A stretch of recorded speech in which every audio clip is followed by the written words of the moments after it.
Le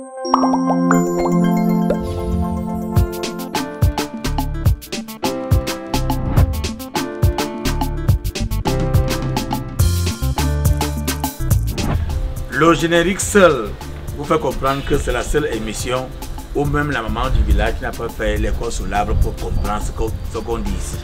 Mesdames et messieurs, aujourd'hui on va recevoir une personne que vous connaissez. Oui, vous avez connu à l'époque. C'est une casquette, mais aujourd'hui elle porte une autre casquette. Oui, bon, les jeunes d'aujourd'hui là, pardon, si vous avez rien à faire, commencez à zapper. Voilà, il s'agit de Kabel Belinga. Et pour que vous sachiez que c'est bel et bien elle, elle va d'abord vous mimer un petit truc. Bon, c'est vrai qu'elle est commandée, elle a perdu son père, mais on reste artiste. Kabel Belinga, bonjour. Bonjour. On peut avoir un petit truc. Ok. De manga semene masile membeno famille aïdze beno Kabelo aïdze beno. À l'époque, donc c'était la maman de Ange, on l'appelait Karine. Vous vous souvenez Karine du et film? Doudoua. Voilà, vous vous souvenez du jour où je suis sorti avec le savon là. C'est la mère, oui, elle a pris du poids. C'est ce que tu es en train de dire, non? Elle a pris du poids parce que... J'ai vieilli. Voilà. Alors, Kabel, il faut dire que tu avais commencé par la chorale. Parce que tu voulais être vraiment artiste. Parce qu'on n'est pas surpris de te retrouver aujourd'hui. Hein. Bon, c'est pas que je voulais. Vouloir là... C'est que tu es né artiste. Oui, c'est trop dire. C'est comme si c'est nous qui décidions de... Comme si on forçait quelque chose. Voilà. Oui. Je suis née d'une famille de chanteurs. Mon feu papa, il était choriste. Il a d'ailleurs connu ma mère à la chorale. Et c'est à Kondengi? Non, à Mimetala, en Simalène. Il chantait à l'époque en Simalène. Oh ouais. Et ma mère, elle est venue à l'internat à Mimetala, au collège Mimetala. C'est comme ça qu'ils se sont connus. Elle est allée entrer dans la chorale, à une chorale dans la paroisse de Simalène. C'est comme ça qu'il fait sa rencontre, enfin, ce qu'il nous racontait. Oh ouais. C'est comme ça qu'il fait sa connaissance. Il rencontre ma mère, il dit à un autre choriste d'aller l'appeler, la jeune femme là. Ouais. Et c'est comme ça qu'ils se rencontrent. Et en dehors de ça, j'ai mon cousin direct aussi, qui s'appelait Jaffa, père à son âme, qui est décédé, qui chantait aussi. Donc la musique coule dans mes veines. Je suis même celle qu'on attendait le moins pour en faire carrière. Ouais. Donc voilà, c'est comme ça que j'ai commencé mes pas. Je suis entrée à la chorale parce que voilà, je sentais ce désir-là de suivre les pas de mon papa. Oui, tu as été longtemps au niveau de la chorale de... Oui, très longtemps. J'ai fait presque toutes les chorales de Yaoundé. Oui, oui. Tout le monde me connaît, tous les choristes me connaissent. Et après donc, c'est comme ça que j'entre dans la comédie, avec qui vous savez déjà, bien sûr. Ouais. Et après ça, après la comédie là, tu es alors ancré dans ton truc même alors. Dans mon élément. Dans ton élément. La musique. Ça n'a même pas duré que pap, tu es parti chez les Blancs. Je ne faisais que suivre mon destin. Qu'est-ce que j'allais faire? Voilà. Bon, mon destin était déjà tracé. Et puis je l'ai suivi, je suis partie. Quand j'ai eu le bac en 2004, mes parents ont décidé que j'aille continuer les études. Mais malheureusement, arrivé là-bas, j'ai eu... comment on appelle ça? J'ai voulu voler de mes propres ailes. Il fallait que je travaille entre deux. Il fallait aller en cours, il fallait travailler. Je ne pouvais plus suivre les deux. Bon, je me suis mise à travailler. Tu connaissais l'argent? Voilà. J'étais déjà une star. En 2004, j'étais déjà une star. Bien sûr, bien sûr. Donc, je connaissais déjà l'argent. J'avais déjà mes problèmes qu'il fallait que je gère. La famille te guettait déjà aussi? Oui, j'ai continué les cours pendant 2 ans. Et puis, la 3e année, j'ai dit, bah, écoute, je ne dois l'école à personne. Bon, voilà, et tu as sorti l'album, tu venais de Bimel. Oui, l'album était intitulé Boule d'amour. Boule d'amour. Oui, c'était en 2009, mais il a été révélé au public au cours de l'année 2010. Voilà, parce que le public a son rythme, hein. Tu peux sortir une chanson. On n'impose rien au public, voilà. En fait, c'est lui qui décide. Oui, et après ça, tu n'as plus sorti l'album parce que les gens se demandent, mais celle-là, elle chante bien, elle est où depuis? Si, j'ai sorti un album que j'ai appelé Canicule, mais le fait que je sois à cheval entre le Cameroun et la France et ailleurs, ça fait que bon, les choses se sont un peu, comment on va dire ça, les choses se sont un peu embourbées. Mais là, je suis au Cameroun, je crois que je vais redémarrer. J'ai d'ailleurs une sortie imminente que je devais faire, mais le décès de mon papa a voulu que je mette un peu pause. Tu vas voir comment la chanson va mousser, parce que quand nos parents parlent comme ça, ils ne te laissent pas les mains vides. Donc, je suis en plein préparatif de cette sortie. C'est un maxi single, donc on extrait de l'album Le Temps que j'ai déjà commencé à proposer. Et là, j'ai fait la rencontre d'un producteur qui s'appelle Fabien Manda dans les éditions Golden Prod. C'est avec lui que je ferai ces sorties dans les prochains mois, entre parenthèses. Et entre-temps, Kabel s'est marié. Moi, j'étais marié là. Les choses de grandes personnes. Bon. Et alors, avec le mari, parce qu'il faut avoir que ton mari, lui, il est passé. Hein. Il y en a qui font que lorsqu'ils prennent la femme comme ça, là, on dit la carrière, là, il faut arrêter tout ça. Là. Mais toi, tu continues de faire dans ce que tu aimes bien. Et ton mari, d'accord, il est derrière toi. Oui, parce qu'il m'a connu, je faisais déjà mon truc.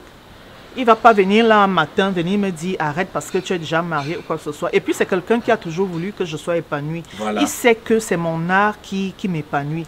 Si je ne fais plus ça, je ne serai plus moi. Donc il préfère que je sois épanouie qu'autre chose. Alors parfois lui-même il me booste, il me dit tu chantes plus. Il ne faut pas qu'on vienne dire que c'est à cause de moi ou c'est à cause du mariage que tu ne sors plus. Donc du coup de ce côté-là vraiment j'ai la paix, je suis tranquille. C'est bien. Et moi j'étais à ce mariage-là, j'ai vu Lady Ponce à ce mariage. Et puis il y a même des fissures là. Il y a quoi entre Lady Ponce et toi? Lady Ponce est ma belle-mère. Elle est la tante directe de mon mari. D'accord. Oui. Et elle est la sœur de son feu papa. D'accord. C'est comme ça. Parce que maintenant, quand tu chantes, on sent qu'elle est là derrière. Il y a des petites voix que je capte souvent dire que non, la mère là, elle est là quelque part. Et on voit bien que vous vous entendez très bien. Oui, bon, il y en a qui ont toujours dit que les artistes ne s'entendent pas.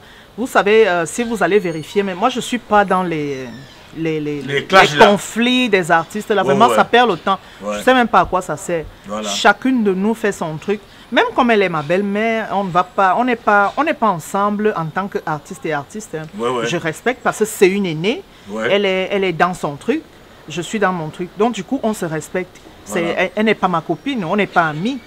Et même quand on se retrouve, je ne me mets pas dans la tête qu'elle est ma collègue de musique ou quoi que ce soit. On reste dans le cadre familial. Et maintenant, quand chacun veut faire son travail, il fait sans tenir compte de l'autre. C'est comme ça que ça fonctionne. Sinon, on va se retrouver dans des trucs adjacents. Vous savez, les artistes, ils ont beaucoup de problèmes. Les problèmes de rivalité, les problèmes d'ego. Alors, moi, surtout avec la venue de Facebook là. Ah oui. Mais on t'a jamais senti fort parce qu'il y a beaucoup de classes, surtout en ce qui concerne les femmes du Bikoussi là. C'est quoi le truc? J'ai envie de dire que c'est un problème d'éducation. Hein. Un problème d'éducation. Moi, par exemple, j'ai toute ma famille qui me suit sur Facebook. Je vais pas aller m'asseoir pour faire un direct de clash pour dire tel a fait ceci, tel a porté quel caleçon, tel. Je vais pas être vulgaire. C'est pourquoi. Tu peux avoir un problème avec quelqu'un, mais vous appelez ou alors quand vous voyez, vous en parlez. Facebook même. Parce que aller sur Facebook. Et moi, je crois qu'on devrait nous applaudir, on devrait nous tirer un coup de chapeau. Parce que nous autres, on a parlé de nous avant l'arrivée des réseaux sociaux. Exactement. Je sais pas si tu comprends un peu ce que je veux dire. Oui, bien sûr. On a parlé de coups de balai avant l'arrivée des réseaux sociaux. Donc, il fallait être très fort pour que le Cameroun parle de toi sans tout ça. Donc, c'est dommage. Même si Facebook a son côté positif, mais les Camerounais, ils ont beaucoup plus... Ou bien on ne nous a pas bien expliqué, même Facebook. Honnêtement, je crois qu'il faut qu'on nous réexplique, qu'on nous redise ce que c'est Facebook. Je crois que ça va arranger beaucoup de choses. Même au niveau de tes chansons, tu ne descends pas... Non. Tu vois? C'est pourquoi j'ai dit c'est une question d'éducation. Parce que sortir même un gros mot de ma bouche déjà... La bouche, il prend la communion. La bouche pèse. Oui. La bouche qui tu étais habitué à chanter les chansons de Dieu. Voilà. C'est pas mon truc, comme on dit au quartier. Donc ça veut dire que tu as quand même un compte Facebook? Si, j'ai une page Facebook, j'ai un compte. Là-bas, page Facebook, c'est écrit quoi là-bas? C'est écrit Kabel. Kabel tout court. Oui. Voilà, il n'y a pas d'officiel dessus. Non. C'est combien d'abonnés aujourd'hui? Je suis à combien? À 62 000 abonnés. D'accord. Voilà. Et tu es aussi sur Twitter? Je suis partout. Je suis sur TikTok. Aïe! Je suis sur Instagram. Je suis sur Snapchat. Mais comme d'habitude, moi je suis effacée. Je suis pas quelqu'un. Tu as ta façon de faire. J'ai ma façon de faire qui me va très bien. Voilà, et ça me tu es à l'aise. Oui. C'est bon. Bon, voilà. Et tu es aussi un manager? Ou bien tu te manages toi, parce que les managers, pour le moment, bah, je ne sais pas. Il faudrait déjà qu'on réexplique le contexte du management. Voilà. Il faudrait qu'on réexplique ça pour que je puisse dire si j'ai un manager ou pas. Mais pour le moment, je suis ouverte à toutes les sollicitations. Je traite mes dossiers moi-même. Si quelqu'un veut me joindre, il va directement sur ma page, il m'écrit, je vais lire. Et puis, si je trouve que la proposition est alléchante, ou alors on peut discuter, je réponds directement. Il y a beaucoup de gens qui ont souvent besoin de toi, mais on dit Kabel, non, elle est chez les Blancs. Oui, on ne sait pas si elle est en France ou pas. Voilà. Donc, il suffit juste de m'écrire sur ma page. Il y a un numéro qui s'affiche sur ma page Kabel. Vous m'écrivez là, et puis si, si c'est sérieux, votre préoccupation, on va vous répondre. Ouais, c'est ça. Bon, est-ce qu'il faut d'abord passer sur ta page? Est-ce que maintenant on peut avoir ton contact? Le contact de chez les Blancs, le contact d'ici, ça veut dire que n'importe comment. Le contact, quand je dis il y a un contact sur ma page, ça veut dire que je sois en Indonésie ou Australie ou quoi que ce soit. Quand vous m'écrivez, vous aurez une réponse. Il y a aussi des faux profils, hein, parce que on va voir des Kabel officiels, Kabel, que les gens créent souvent pour profiter des artistes. Non, je ne sais pas s'il y a 1000 Kabel. Hein. Okay, d'accord. D'accord. Et là, tu es arrivé au Cameroun. Tu venais en vacances? Non, je venais pour une visite familiale. Pour dire vrai, je venais parce que mon père, il a subi une opération chirurgicale. Oui. C'est pour ça que tu es descendu? Oui, c'est pourquoi je suis descendu. C'était pas très grave, c'était des opérations bénignes, comme le chirurgien nous expliquait. Mais j'ai quand même tenu à venir pour le voir physiquement. Déjà, c'était le pilier de la famille. Hein. Oui, on avait déjà trop parlé au téléphone et tout. Donc, il fallait que je vienne le voir.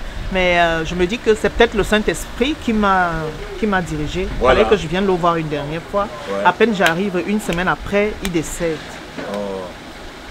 Et donc, le programme est déjà sorti? Oui, le programme est déjà disponible. C'est les obsèques, c'est du 1er au 3. Alors, le premier, c'est... Là c'est en juin, oui. Du 1er au 3. Au 3 juin. Le premier, c'est la grande veillée au domicile familial à Kondengui, derrière la station Neptune. Veillée sans corps. Le 2, c'est la mise en bière à l'hôpital général. Et puis... À quelle heure? À 10 h. Suivi d'une messe à la paroisse Mont-Carmel de Kondengui. Après la messe, départ pour le village natal, en Simalène Pankonda. Le village s'appelle Ayene. Ayene, oui. Ayene 1. Oui. Suivi de la grande veillée. Et le 3, à partir de 9 h, les cérémonies traditionnelles, puis suivi de l'inhumation et voilà, adieu. Voilà. Papa a beaucoup travaillé, hein? C'est vrai, quand on perd un parent comme ça fait mal. Mais ce monsieur, simplement, il a beaucoup travaillé. Et c'est vrai, on n'attendait pas qu'il parte maintenant là. Mais il peut être fier de vous. Bon, là, je peux pas le dire. Je ne peux pas savoir s'il est fier de moi ou pas. Je n'ai que mes larmes. Parce que mon père, il n'était pas vieux. Oui, je sais. Il avait 68 ans. Et la mort est arrivée comme ça, de façon inattendue. Bon, c'est vrai que personne n'attend jamais la mort. Voilà. Mais lui, parce qu'il devait sortir de l'hôpital lundi et dimanche, bam, tout. On ne sait pas ce qui n'a pas marché le dimanche, de la nuit de dimanche à lundi. Et puis voilà.